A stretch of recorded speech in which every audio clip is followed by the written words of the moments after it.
respect the expiration date. So the two main rules for alliance are honor the mission, which was the first video, and this one, respect the expiration date. Every single alliance comes to an end. Now you might say, well, isn't that a little bit pessimistic? Well, no, not at all, because I work under the assumption that we're together for a purpose. And once that purpose is fulfilled, that will end. If the alliance extends through time long enough, what will wind up happening, and it is inevitable, the individuals who have formed that alliance in the first place will change what their mission is.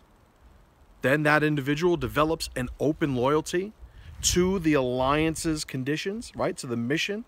Why are we together? Well, I gave you the example of me and my buddy Billy starting a business. Well, he and I are running a business and everything's going great. And we start taking on an income and we start having a little bit more capital and money to invest and throw around.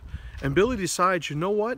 I have enough money. I want to sort of sell my piece and go buy a home somewhere on an island and just drink coconut water the rest of my life, right? Well, the success of our first mission allowed him to develop a new mission. Well, if I'm somebody who resents Billy for that change, for that evolution of his individual mission, then I am not paying attention to the rules of alliance.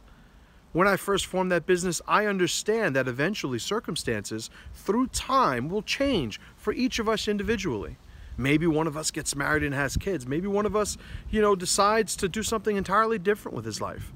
Whatever the case is, while we're together, I'm going to make sure that my effort is dedicated towards what I promised to accomplish with him, which is that mission. But should that loyalty remain open, I have to remind myself, honoring the mission and respecting the expiration date is certainly more productive than having a partner whose loyalty is completely open. So when I do respect the expiration date, Billy tells me he wants to sell as part of the business, and I say, okay. I understand that it's not something I could change. I understand that Billy's done. I understand that Billy's off to something else. And he is letting me know that he could no longer abide by our alliance. So I need to have a protocol to deal with that. So maybe he sells it to somebody and I say, you know what, well, I'll help decide, who I approve buying your half, or maybe I buy the half. Whatever the case is, I don't want to sort of lose the connection with Billy. I just understand that the nature of our relationship is going to be different. And the alliance based on that business that we started is now ended. It's concluded.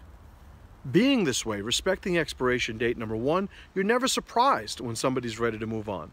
And number two, you maintain those connections. I can't fault somebody for wanting to go in a different direction of his life, and neither can you.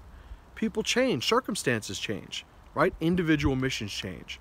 So when it comes to alliance, we certainly have to honor that mission that we formed when we first got together, but then at the tail end of it, respect the expiration date, understand that it was inevitable, and have a plan in place to make the most of it.